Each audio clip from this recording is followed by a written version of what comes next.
Hi, my name's James Manche. Hi, my name's Dan. Hey, my name's Kate Berry. My name's Mitch. I'm Sonia. Hi, my name is Daniel. I'm a film and TV editor. I worked as a DJ and an event promoter. I'm a freelance creative and an event organiser. I was working in trekking and adventure tourism. I run a food truck catering business. I used to run a business providing entertainment to all of the clubs in Sydney. It's all over. I lost all my DJ gigs and had to cancel all the events and refund everybody's tickets. I've had pretty much all freelance work cancelled. And unfortunately, I was stood down. 6 years of blood, sweat and tears and 25 staff just gone. I'm just another of the thousands of people unemployed due to the coronavirus. It's estimated 1 million Australians have either been stood down or lost their jobs due to the pandemic. Some economists argue the full impact could be even worse. We think there's at least 2 million jobs that are directly at risk. These are jobs that are in sectors like retail, in food and beverage service, so cafes and restaurants, also things like gambling, which have all been impacted by the shutdowns and are likely to see job shedding over coming months.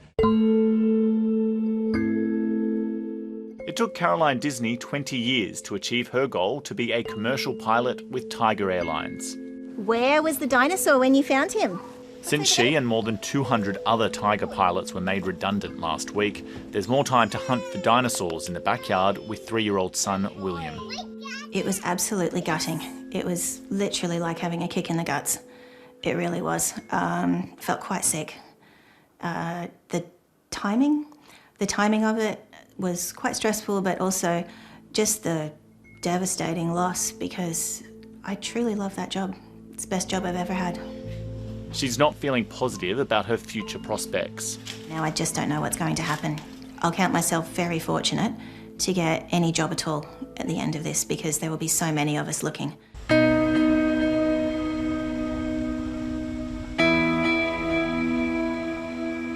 Even before coronavirus shut down businesses across the country, the outbreak in China was hurting Australia's tourism industry.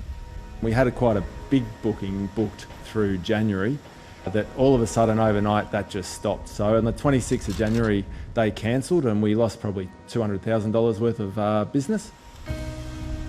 The wave of cancellations cost hot air balloon pilot Steve Buckley his livelihood.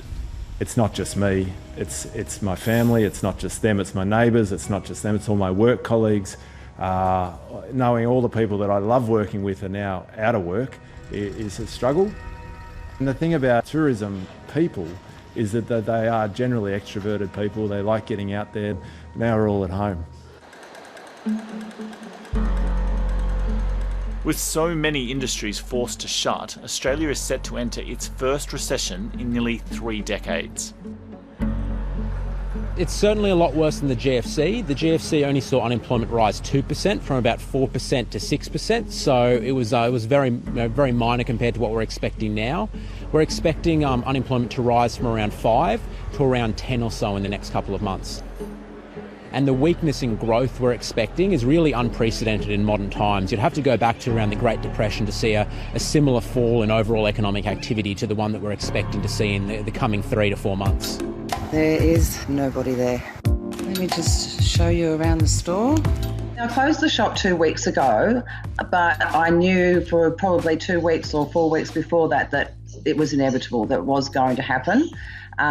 There was no other way. From what I could see going on overseas, it was just unavoidable that we would have to go into some sort of social isolation, that tourism would be curtailed and that the business would become unviable.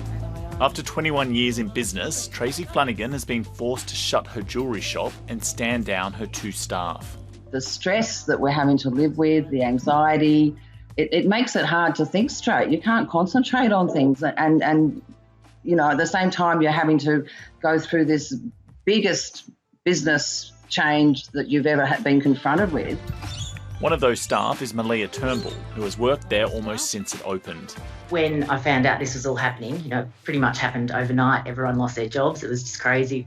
So I went into Centrelink and waited for a couple of hours, along with a lot of other people.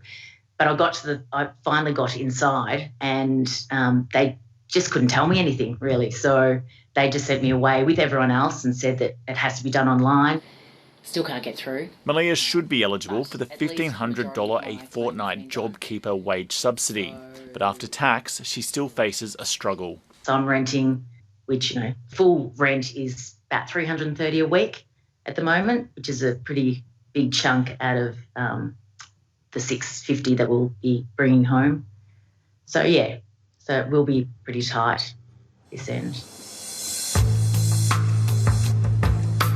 The JobKeeper payment is certainly a big step in the right direction. We think it's going to help.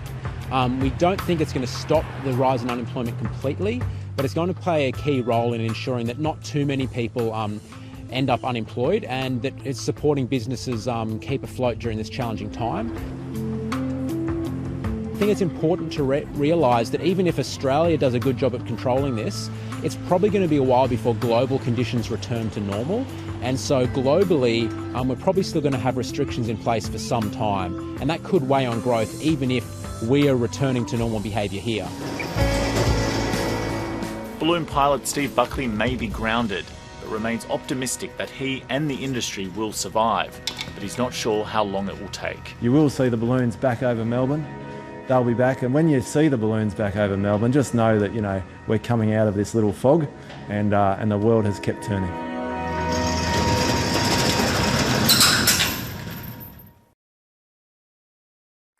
Hi, I'm Lee Sales. Thanks for watching this story. If you'd like to watch more of 730's stories, they are on the left of your screen. And tap on the button below to subscribe and get the latest from ABC News.